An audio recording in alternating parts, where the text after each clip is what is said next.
Hello and welcome to the Film Ireland podcast. In this episode, Farren talks to stage and screen legend Steven Berkoff about his feature film adaptation of Edgar Allan Poe's classic chiller, Telltale Heart, which is now available on digital platforms. I enjoyed the film. Thank you. Big fan of Edgar Allan Poe as well. Oh, good. Congratulations. Tell me this, it's a monologue you produced many years ago. What brought you back to it? Was it through the director or just to interest yourself in making it as a film? Before I did it on stage, and then when I videoed it, I did it on the stage version. Yes, I saw some of it. On the stage. And that was very effective, but it wasn't brilliant. It wasn't badly videoed. That's all from one area. So suddenly I had the idea to make it into a film and to take it, open it out, so we see him where he lived, the staircases, the doors, the police, the running down the stairs, the obsession with his, compulsive cleaning and all that in the film. I thought would open it out a lot more and make it more exciting, and also I could improvise. Again, it's a beautiful embracing of theatrical and cinema. Yes. Well, thank you. Well, I hope so.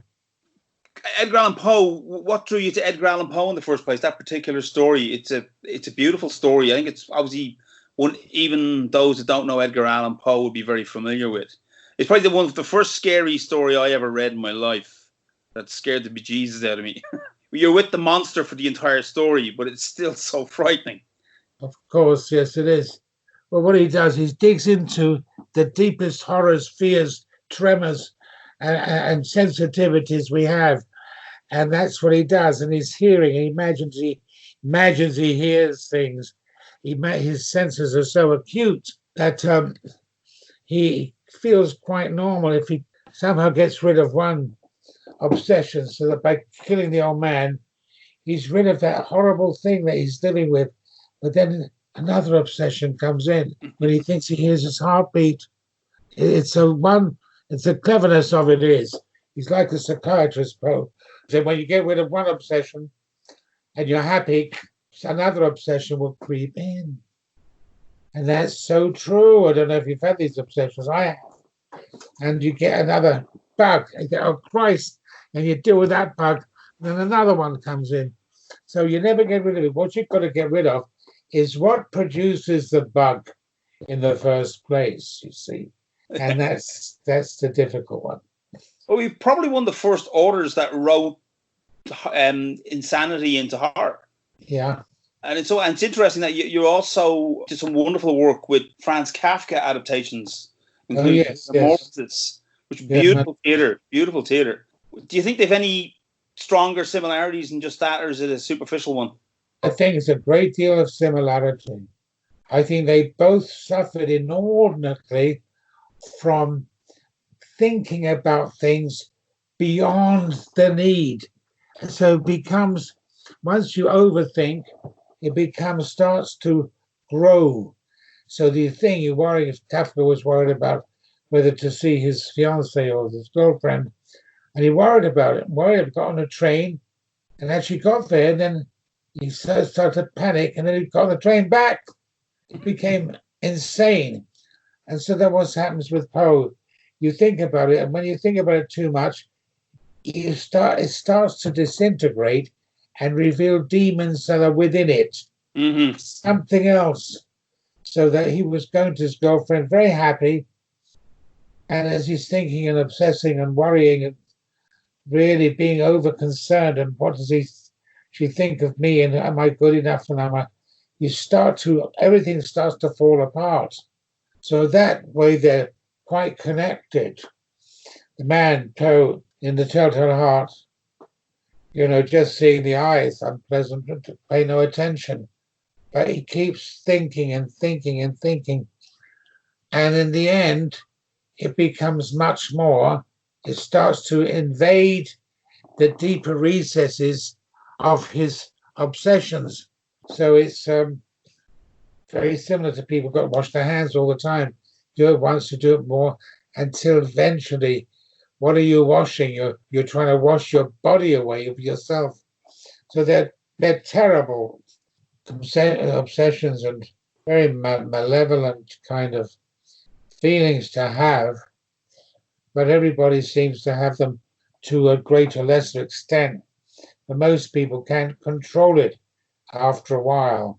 Mm-hmm. But for others who cannot, they eventually become very ill, or if they've got the money to go to psychiatrists, and it can become absolutely terrible. And we see a lot of that in those kind of writers. Yes, yes.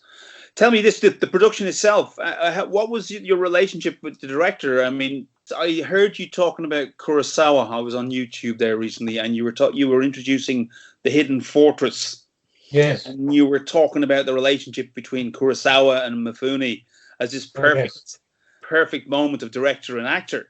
Yes. What do you think that quality is? Is it something you can point to, or is it just this weird magic that comes along from the right relationships? I think it comes from a feeling of, number one, a high respect, and number two, an inordinate affection.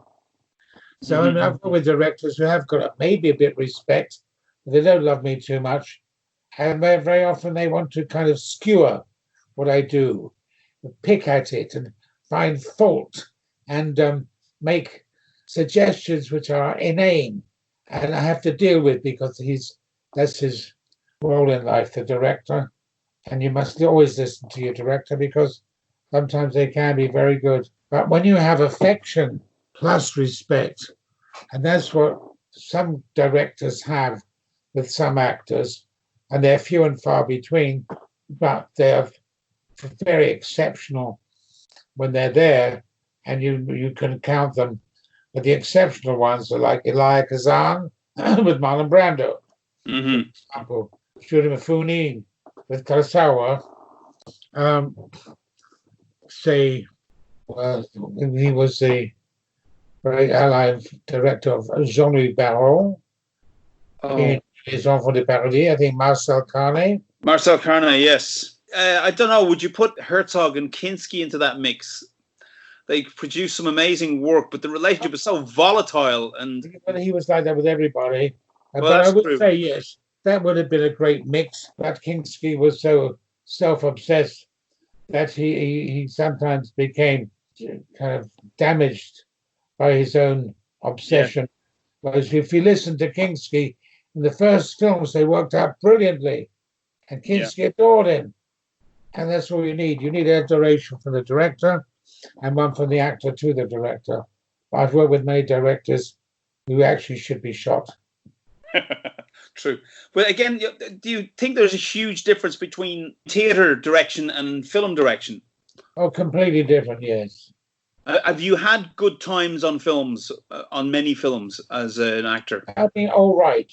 But it's so different because on film, you're only part of the whole equation. Yes. Even if you're playing the lead, you're only 10-20% of the film, whereas the cameraman is even more important. The lighting man is phenomenally important. The sound is incredibly important. The other actors, so the director's talking and smiling to you, and talking and holding forth and giving you opinions. But back of his mind, he's thinking, "Oh, I've got only an hour. I've got to get that fucking shot. I've got to do that." But trying to help the actor, but it's not. It's totally different. And tell me yourself, when did you get the bug or the desire to become an actor? Well, I always wanted to be something to do with the theatre when I was a kid, because I didn't know what else to do. And I used to do some play acting at school, and the teacher thought I was all right, and they always found me quite funny. And then when I went to grammar school, and I went to a very bad grammar school in the end, which was run by a whole lot of desiccated old farts who were the leftovers, because all the young teachers had gone to war, many of them had been killed. So they had this attitude of discipline. So I didn't learn anything, and not learning anything, I had to rely on myself. And in the end, I had no skill, No one said to me, what would you like to do? Would you like to be maybe an architect or maybe a tailor or maybe this? No one ever said to me that. So I left, not knowing anything, walking the streets, looking at the ads in the Evening Standard for office junior. I went, I didn't know why I was there, except to earn the money. So I dug into myself. And I said, well, I've got to be an actor because I have no skill. I have no education. I have no degrees. I have no mastery of anything. I have no attainments. I never went to university. I'm a bum. I can be an actor. And everything is gone. Everything, you got left with nothing. Or you can be a painter, but I wasn't that good painting, or an actor, or a boxer, or a gangster. And I know Shakespeare is one of your particular loves. You did a marvelous monologue on Shakespearean villains.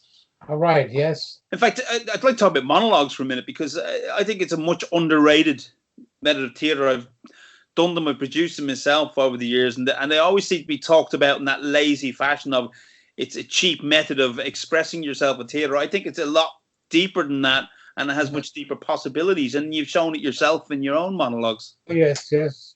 Well, I found that Shakespeare was a really high definition of a writer, and also was the deepest thinker into the psychology of man and woman, and what they feel, think, need, what frustrates them, what annoys them, what they have passions for, what they have an inordinate greed for.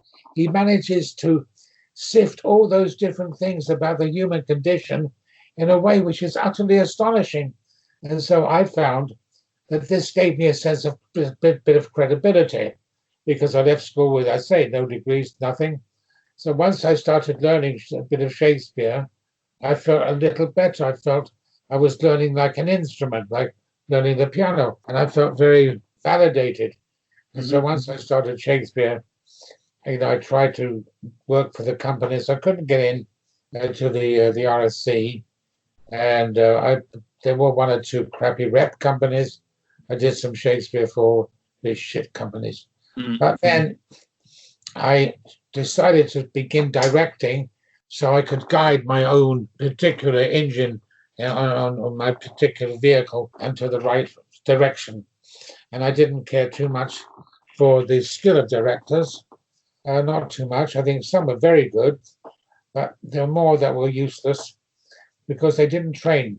They had no skill. If you're a dancer, you become a choreographer. Then you teach everybody as a choreographer everything you've learned over the years. And if you're a boxer and you become a trainer and you teach and you become a great trainer, same thing with being a singer or being, anything to do with that has a specific skill. So particularly, whether you're as a choreographer, a singer, a musician, you hear how they teach. I've heard musicians teach. It was most phenomenal. But when you're a theatre director, they don't know fucking anything. How can you teach an actor if you've not been an actor? How can you teach a boxer if you've just come off the street? How can you teach a choreographer? You can't. In some ways, one place where they can come off the street out of university and know fuck all, and that's opera. They have an idea. And so what directors need, and they get great reviews, they need help. So when you do an opera, even a drama, you have a movement director. That movement, you've got to do yourself. And then they have a voice coach. Then he comes in. And then they have a dance director, because you can't, of course, possibly do that. And then they have all these people coming in, and you sit there on your fat ass, and you know totally nothing, but you have an idea. Let's do this like a Fellini film, or let's do this like a Strindberg play, or let's do this like, a Marsicani movie, or let's stage it like a Wagner. You have an idea, then you have an assistant director who does it. So you can sit there asleep for about 5 weeks and then get great reviews. A bit like some Hollywood blockbusters. Yeah. So you, as you say, you wrote your own material. You've adapted plays. You've done original plays. One of your most famous ones is East, if I'm right. Yes. And that, again, you were writing from where you came from. You were writing from the East End. Was that a particular? I was using my own self as an autobiographical material, thinking that's best to try and define and to analyze and to peel back your personality, peeling back yourself almost layer by layer, by skin, peel yourself back to your very core. And then you'll find something there which is absolutely fascinating. That's what Shakespeare did. He peeled everything back. So in all his speeches, he analyzes it to death. And so even in To Be or Not to Be, or that is the question, whether 'tis noble in the mind to suffer the slings and arrows of outrageous fortune, or take arms, maybe fight back by opposing in them, then to die, to sleep, to sleep. Oh, and then there's a dream. Now there's a rub. For in that sleep, oh fuck. Now he's talking about not only this like a sleep, but the dreams, and then the dreams may even be worse. He analyzes everything backwards, inside out. And that is what's so brilliant, because in the analysis, he improves the human being. There was one chap in America called, I think his name was Bloom, a great academic, who said Shakespeare invented the human man because he defined what it was to be a proper man or woman. He defined what our expectation and what our aspirations were. And that Shakespeare defined it, because in every one of his plays, he actually draws the most vivid description of what we are, which is so incredible. And so therefore, whilst I'm not Shakespeare, I look to my life, what I've done, to the jobs I've had, life as an actor. I've written a lot of plays about actors, which I find quite fascinating, though other people, producers particularly, don't want them. But I've always wanted to kind of delve. And so plays that have involved me in delving are the plays like, say, Salome, because I found it beyond beautiful. Which you produced in the Gate in Dublin. Yes, in Gate. Yeah, in 1988, which was the 50th anniversary of its original production in 60th. In 1928. And so we did that, and then I took that to the National Theatre, and that was extraordinary. So always dig and delve deep. And when I go to a play, if I see the curtains open and somebody walks on the stage and talks, I want to run out. Yeah. I want something that will astound me from the beginning. And realism, or not realism so much, it's just naturalism, is the laziest form of thinking. Because if you're directing a play, though it can have some wonderful plays that can work with that, but if you're directing a play and you're only copying your life, it's a kind of, you haven't penetrated deeper into unconscious. And that penetration is what makes thrilling theatre, and that makes the theatre like, the old Van Gogh or Grotowski or Peter Brook, and some of the Americans, the Living Theatre, for example. When I saw one of their productions, it was astonishing, called The Brig. You have to delve deep into your center of your being, and then when you do, you eschew naturalism, because if you see someone walk on the stage, you want to say, "Get out!" You don't do that. When the curtain opens on the stage, you just want to see a figure, frozen, maybe moving in slow motion, maybe not moving, and then others think, "What is that?" You want to excite, and that most theatre you see just bores the effing hell out of you. And if you do something different, if you try to explore this, which was called, in a way, of finding expressionism in theatre, finding this kind of super realism, fantasy, you're an outsider, and often they don't want you because you bring shame to their own dead productions. And often when you've had a hit, Mm-hmm. They insult you afterwards. Oh, yeah, we had to have Berkoff here because we had a gap in the programming. And, it's just not been, it's just horrible. What do you make of the moniker that you were, plays like yours in the 80s, in your face theatre? Do you find that a derogatory term? Or did it just suit? Yeah, no, it's not really. I think it's like trying to show that it's very bold, it's bizarre, it's abrasive, it really attacks you, it subjugates you, it grabs your attention. So if that means in your face, that's fine. I think that would be good. It could be called something else, I suppose. Are you directing more theatre pieces for the future, and are you worried about the future with all this COVID-19 jumping into everyone's throat? I'm rather delighted. Close them all down. We start doing Zoom and Skype theatre. Yeah, because this allows the real creative talent to surface. I've seen on the Facebook and on the TV and bits Zoom some opinions, attitudes from actors, political opinions, outrage about society, opinions about politics, about Trump, about Boris Johnson, all from actors. Then soliloquies, monologues, jokes, short stories, all from actors. And here we have this band of maybe 20, 30,000 actors who rarely get decent work and have to wait for John Tosser to come along and give them a lousy job. But when they're free, I've seen these marvelous inventions and marvelous kind of pieces of script they've come out with, and impersonations and actors getting together. We don't need the directors, and we don't need the producers. We don't need the theatre. This is a modern age. Let's get off this thing about the theatre, darling. Oh, lovely. It is exciting. I heard somebody once say, with the theatre, a lovely man, Jonathan Hyde, lovely actor. He said, are you still shouting at night? That's funny. That's what theatre is to him. Shouting at night. And it could be all right, but if we don't have it, doesn't matter, because for us, that's a bonus.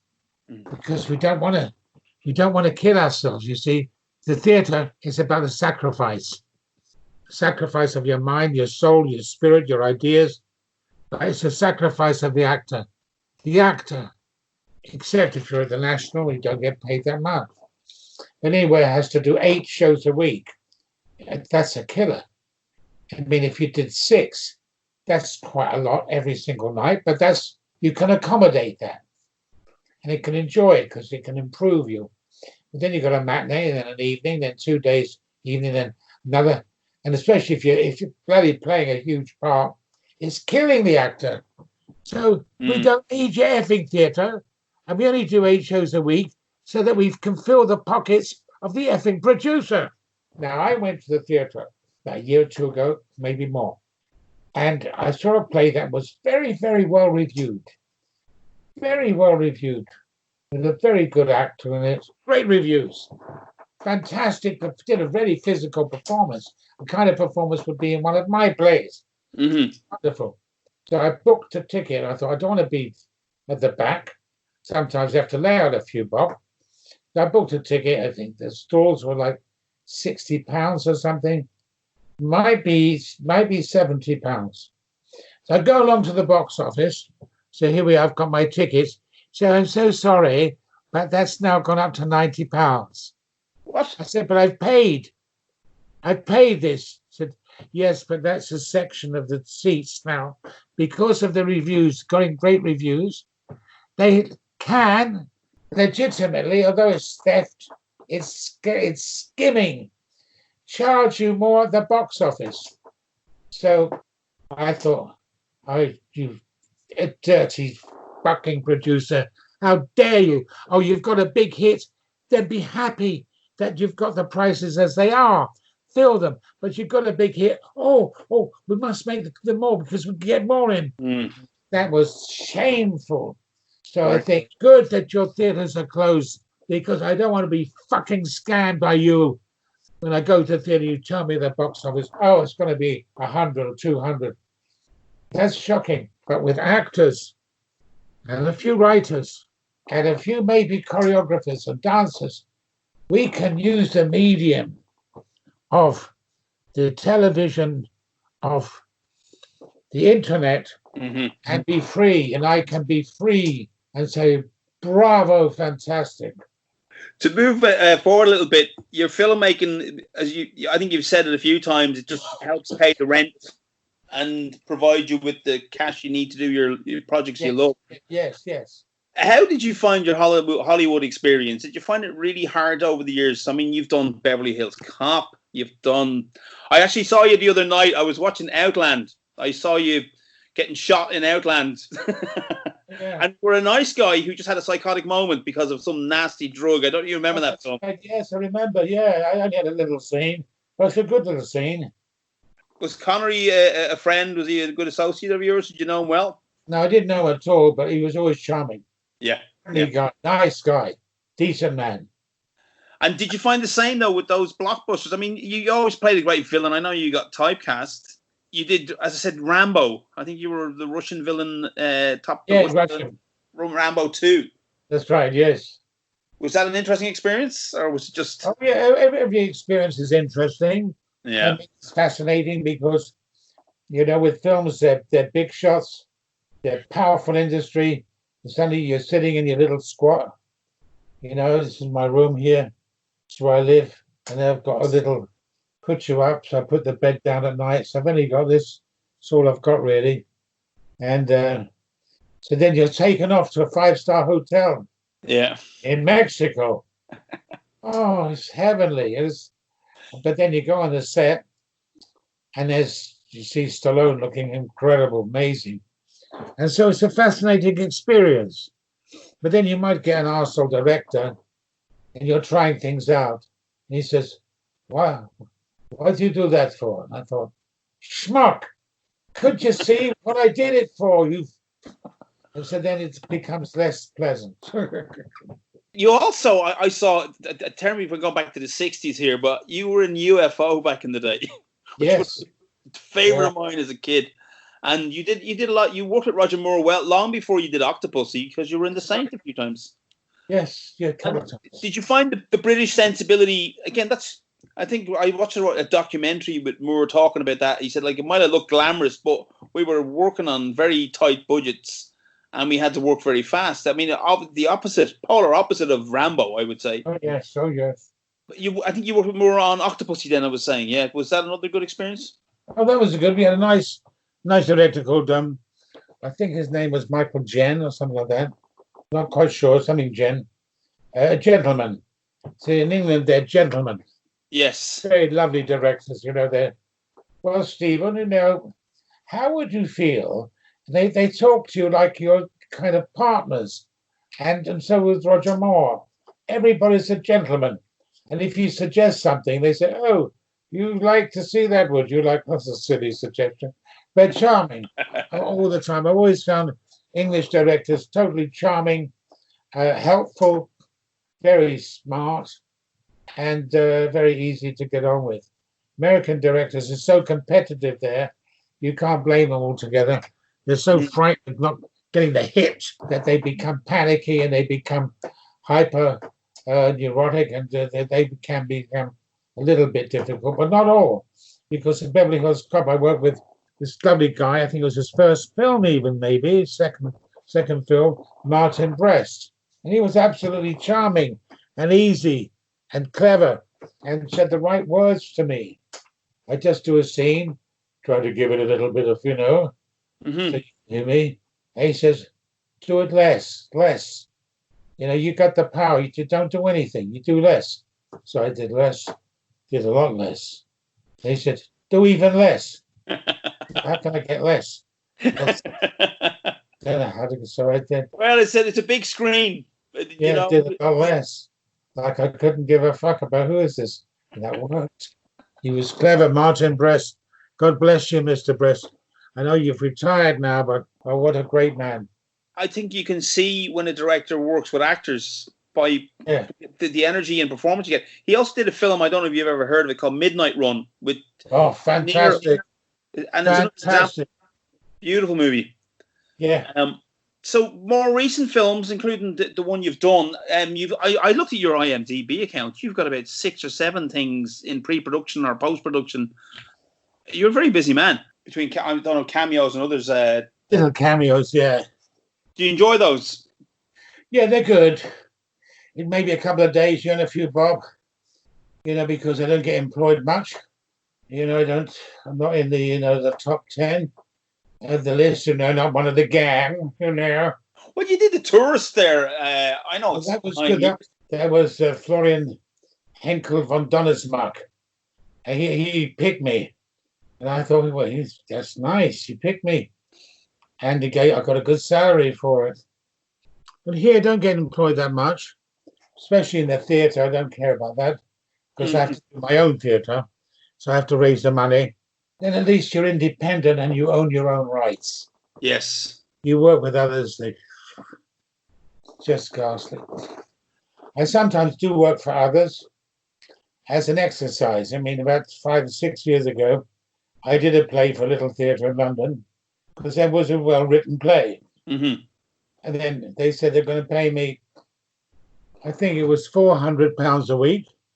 And I thought, that will pay my cab fare there and back. And I thought, I'll do it. And if they wanted 8 shows a week out of you.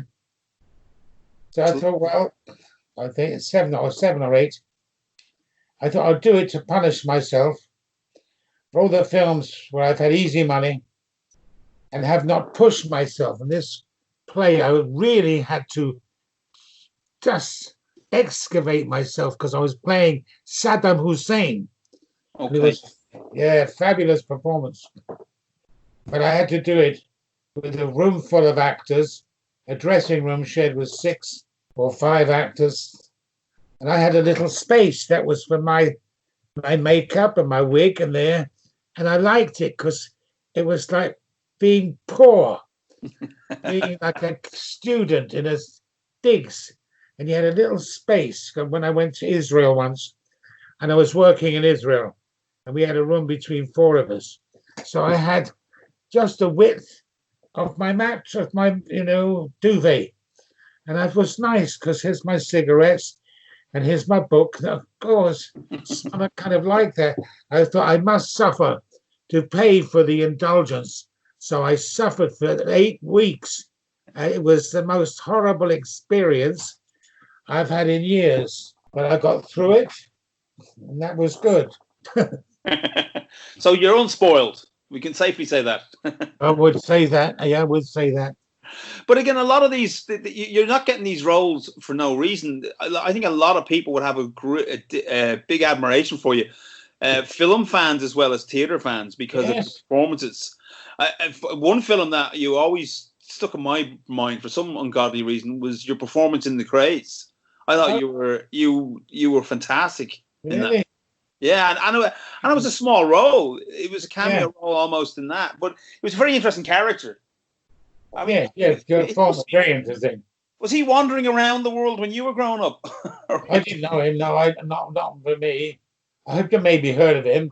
I mainly heard of The Craze. Yeah, because I used to see them in the dance halls.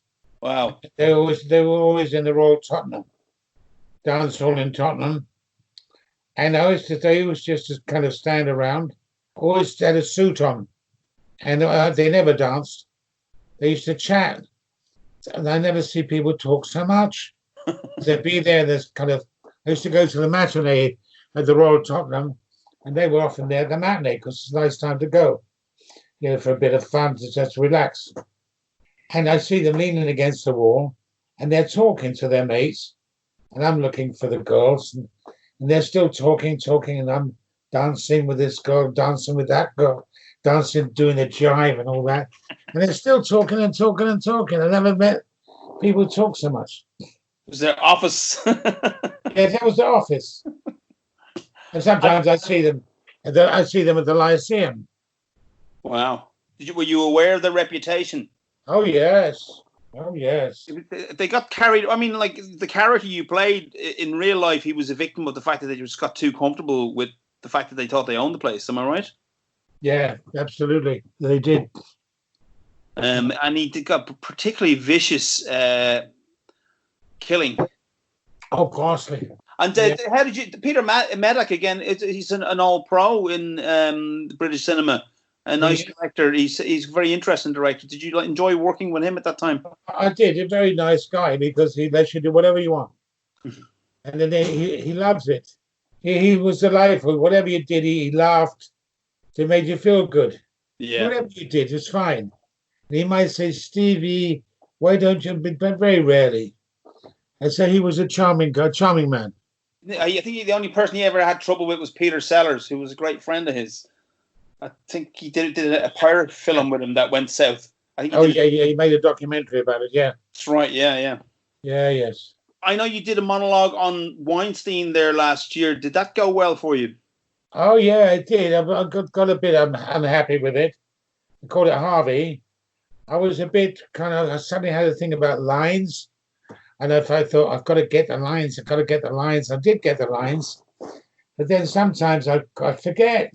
And I'd have a script. I said, hold on, there's something I've got to find out. That's my lines. They're trying to make a humor of it. I got a bit panicky. I thought, I'm getting a bit old. Maybe I'm losing the lines. So I did it. That was over a year ago. But it was exciting to do because I wrote it. And I really worked hard on it. And when I was working on it, I thought, God, this is fantastic stuff. But I got a bit let down. So I might even try it again. But I made a DVD of it. Mm-hmm. I videoed it. Oh, okay. Yeah, so if you want a DVD of it, just call in. I shall indeed. And tell me this, I mean, like, monologues are hard at the best of times. I think you should be very proud of the work you do. I know people in their 20s and they couldn't do a monologue. Oh, yeah, monologue's great because you're free. It's like you're diving into a deep sea and you don't have an actor next to you saying, oh, you trod on my line, on my laugh. Trod on my laugh. Oh, God, for God's sake. You're always having, but some actors are lovely, delightful to work with, and you share a bit of the nerves. I have worked with an actor recently called Jay Benedict, who was a very good, he died just recently of the coronavirus. Mm-hmm. He's 68 or something. Oh. Shocking, and he died. I couldn't believe it.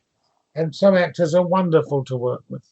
It's, again, to get that magic, that collaboration, the sense of people understanding it's the play, as Shakespeare would say, and said in how the play is the thing. It's a hard muscle. The ego gets in the way an awful lot. And how do you deal with that when you're working as a director? Well, when you're directing, I feel very happy because I feel I'm really being totally creative and making it exciting for the actors and to bring out of the actors things they've never done. And I don't think I've ever directed one play in the last 50 years where actors, at least one or all, have not come up to me and said, God, this is the most exciting theatre to be in. I've loved it, whether it's been Coriolanus or whether it's been Kafka's The Trial, Metamorphosis, Salome, whatever. They love it because I've tried to give them something. Because when I see how actors are so ill-used by directors, so abused, so ill-used, just standing there. I was working with an actor, a lovely guy. He was my understudy in Greek. And then I went to see him. He was playing in some production at the National. I think it was one of the Shakespeare's. And he was just standing there. While the leading actor could and he was standing there. And I almost counted 5 minutes, 6 minutes. And the actor was going on. I couldn't do that on a stage. I couldn't, for the life of me, have an actor just stand there and the guy who had that, directed that, should be put to sleep or put away in some sanatorium, be retrained. You can't use human beings like that. And I saw it again and again. And I saw it in the production of Artur Uy, which was the very good actor, Anthony Sher playing Arturo.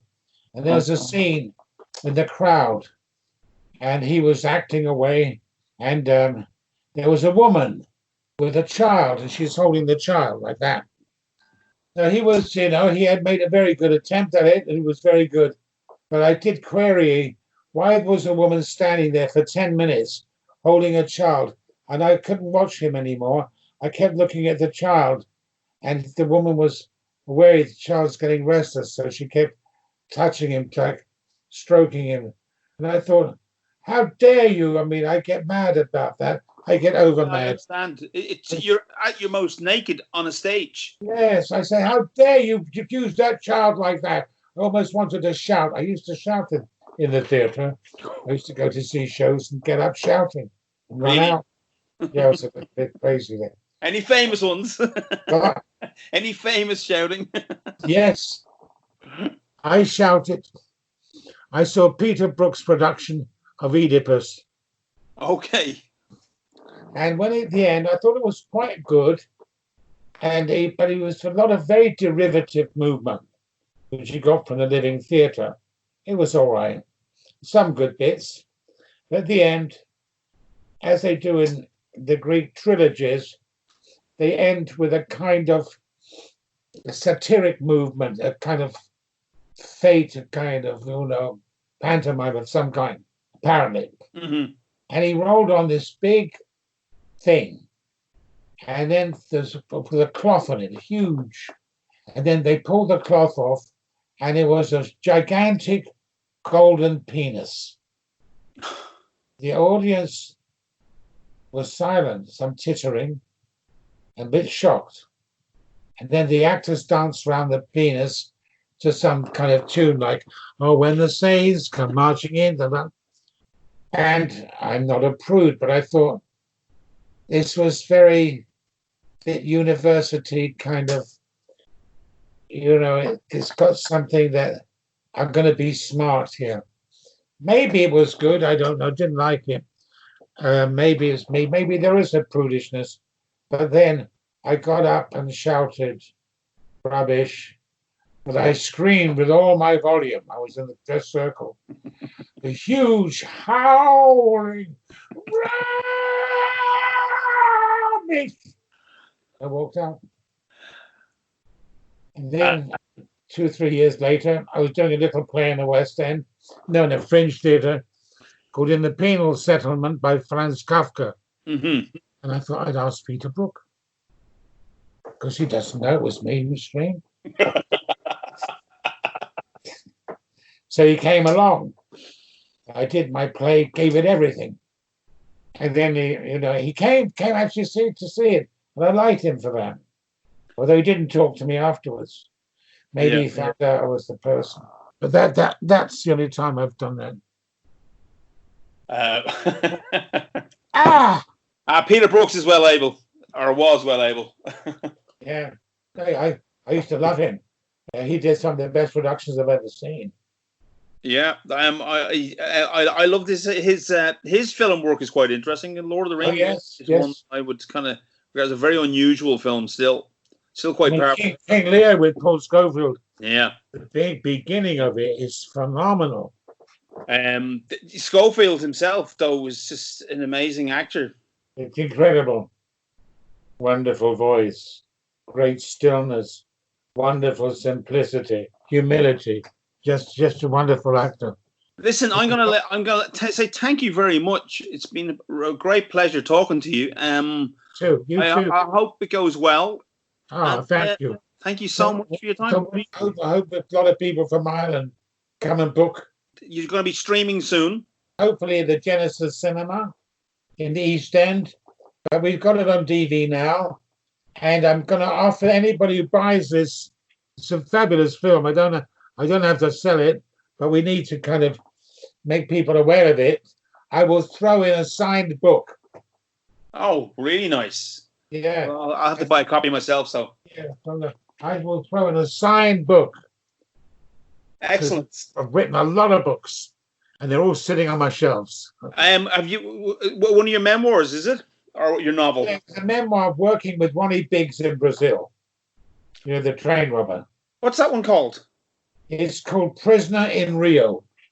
Okay, well that'll be the one I'll be after when I buy a copy. Okay. Absolutely. Okay then. Good to talk to you, Paul. Stephen, thank you so much. Bye bye. Bye for now. Bye bye for now. I love the island. I like Bewley's coffee shop in Dublin. Oh, did you not hear? It's gone. It's gone. Yeah. How could the Irish government let that? That's a treasure.